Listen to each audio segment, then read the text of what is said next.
And welcome back again mga tropa dito sa BJM Livestock Farming TV. And for today's video nga ay eto, maganda po yung panahon mga tropa, kaya naglinis po agad tayo dito sa ating kambingan. At nagsilab na rin po tayo ng mga kalat na mga ipil po. So eto po kasi yung kinukumpay natin, mga ipil-ipil, kaya talaga pong makalat. Ayan, kung napansin nyo mga tropa, nasilab na po natin yan, nalinis na natin yan, no?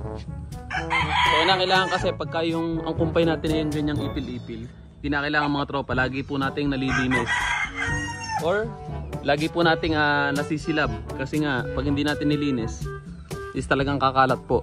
Ngayong araw nagpurga na rin tayo mga tropa ng albendazole. Ayan, yan, no? So nagpurga tayo ng albendazole sa ating mga alagang kambing. So ang albendazole po ay pamurga sa mga kambing na hindi buntis. So yung penbendazole para po sa mga buntis yon. Ayan mga tropa, napakaganda na sikat ang panahon. Kasi kahapon medyo masama po yung panahon. Lagi pong ganon, may oras na mainit, may oras na biglang uulan. Kaya nagpurga na po tayo ngayong umaga. So nagbigay tayo ng albendazole mga 6 AM mga tropa ko. So mga 8 AM magpapakain na po tayo sa kanila. So lagi pong 2 hours after bago natin sila pakainin. So 2 hours after mapurga, saka po natin sila papakainin mga tropa. Yan. Ayan. So ang pagbibigay nga po pala natin ng albendazole ay laging 10 ml per every 10 kg body weight. So disclaimer lang po, hindi po tayo vet o mga licensed doctor o vet sa ating mga alagang kambing. Nag-share lang po tayo ng konti po nating mga experience. Para sa ganun po ay makatulong din po tayo sa mga baguhan na nagtatanong po ng idea. Ayan, no? Napurga na natin yan mga tropa. So sa mga gusto mag-visit, located tayo sa Barangay Dayap, Nasugbu, Batangas mga tropa. Kaya pumunta na po kayo dito. Baka makabahagi po kayo ng materyales. Ayan, no? Mga dappled na dumalaga mga tropa.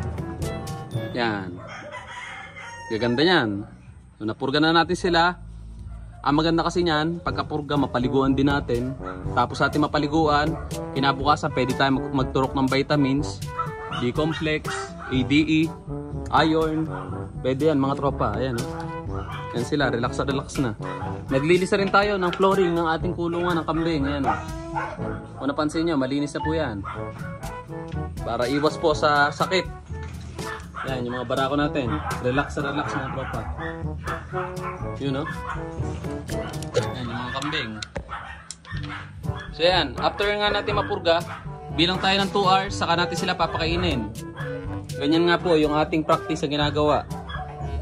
Itong mga barako natin, mababait yan, kaya magkakasama. Yan. Yan, no?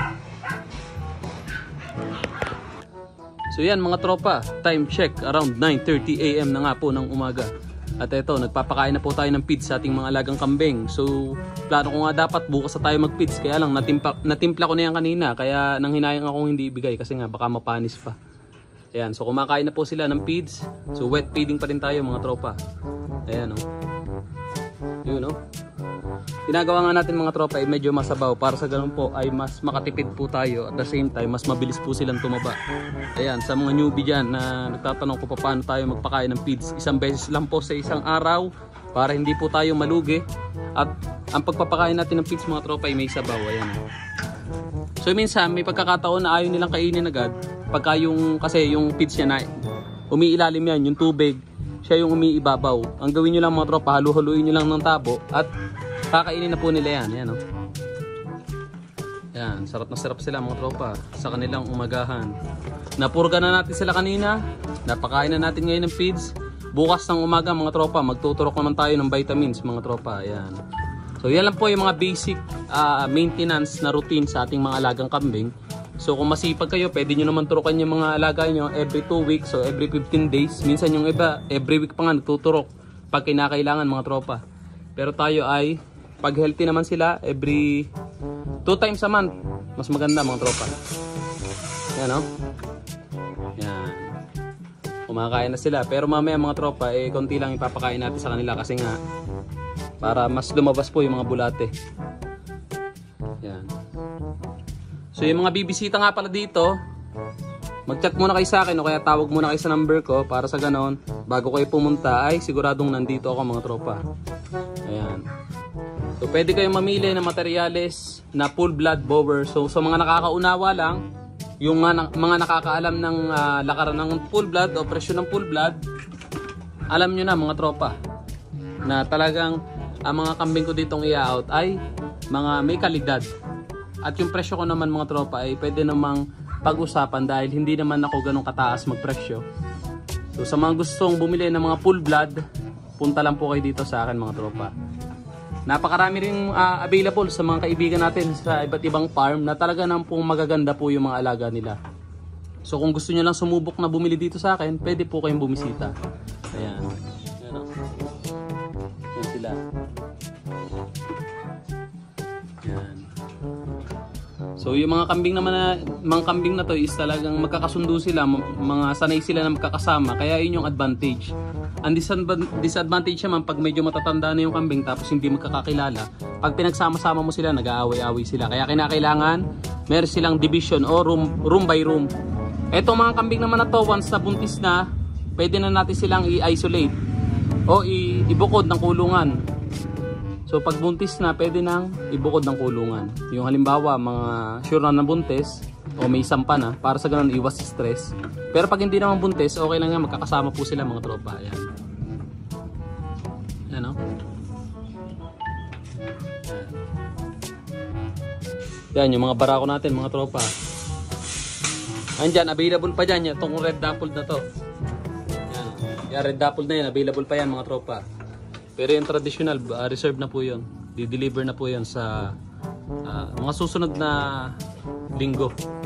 Yan. Itong red dappled na to, yan. Yan, no? Available yan mga tropa. Napakagandang ganador. Yan. Mura ko lang bebenta yan, full blood na yan. Yan. Ito naman mga yaot natin na full blood ay mga imported na magulang at makakasigurado kayong full blood. Kasi nga, bukod sa itsura, minsan kasi sa itsura ng kambing, pagka alam kong maganda at alam kong full blood, minsan hindi ko na tinatanong kung may papel ba. Pero mas mahalaga na makuha natin yung mga copy ng mga pedigree. Nasa ganun, meron po tayong basehan. Pero minsan may mga kambing po na talagang pag tinignan mo, ay alam mo na talagang full blood. Hindi na kinakailangan ng patunay. Ayan. So sa mga ano po yun, sa mga bihasa o yung mga eksperto na sa mga pagkakambing, yung matatagal na nag-aalaga. Yan, ito mga kambing natin na i-out, meron naman po mga papel mga tropa. Yan, po-provide po tayo. Yan o. Yun o. Ito mga to ay mga dumalaga. So ilang piraso lang po yung inahin. Ito, nandito pa yung dappled na 4. Yan. Ayan po, sa mga interesado, magaganda po itong materyales. Yan o, gaganda ng katawan o. Gaganda ng ulo, sungay, tsaka muka. Yan, sa mga interested dyan mga tropa, punta lang kayo dito, Barangay Dayap na Subo, Batangas. So yung feeds nga pala natin, kaya medyo malaki na natitipid natin. So pwede kong i-tips sa mga baguhan para makatipid. Hinahaluan ko po yan ng tawag dito, darak. Para makatipid po tayo. Tapos lalagyan ko ng konting molasses para malasa-lasa po. Yan. So dito mga tropa, yung pagpapakain natin ng feed sa umaga lang. Sa hapon, inom lang uli sila ng tubig na may molasses. Okay na po yun. After nilang kumain, pahinga lang ng konti. Nagbibigay na po tayo ng kumpay. Ito, pakikita ko sa inyo yung mga kumpay natin mga tropa. Ayan o. Ayan. Ang dami niyan mga tropa. Ito ay ipil-ipil. Tapos may mga bagay ng dahon. Pwede yan kainin, gustong-gusto nila yan. Ano, nakita nyo naman, ang dami. Busog-lusog ang ating mga alaga. Ayan, gumanda ang panahon, sumikat. Yung nilinis natin, ang mga dumi nila ay naaarawan na po. Maganda yan, matuyo. Tapos mamayang hapon, alpasan po natin sila para makapaglakad-lakad po sila at makapag-exercise mga tropa. Yan o, gaganda ng kumpay natin na nakuha. Ito nga pala, yung ating mga alagang Pomeranian na teacup. Ayan. Ang liliit. So yan, available po tong dalawang to, proven na yan. Isang lalaki, isang babae. Mga interested, pwede kayo mag-PM sa akin mga tropa. Yan o, ang gaganda niya, cute. Meron kasi dito mga tropa, puppy. Yung isa ay reserved na. Yan. Yan o, ang liliit niya. No? Yan o. Ang kukuyot mga tropa, ang gaganda. Maganda tong pangregalo sa inyo mga partner.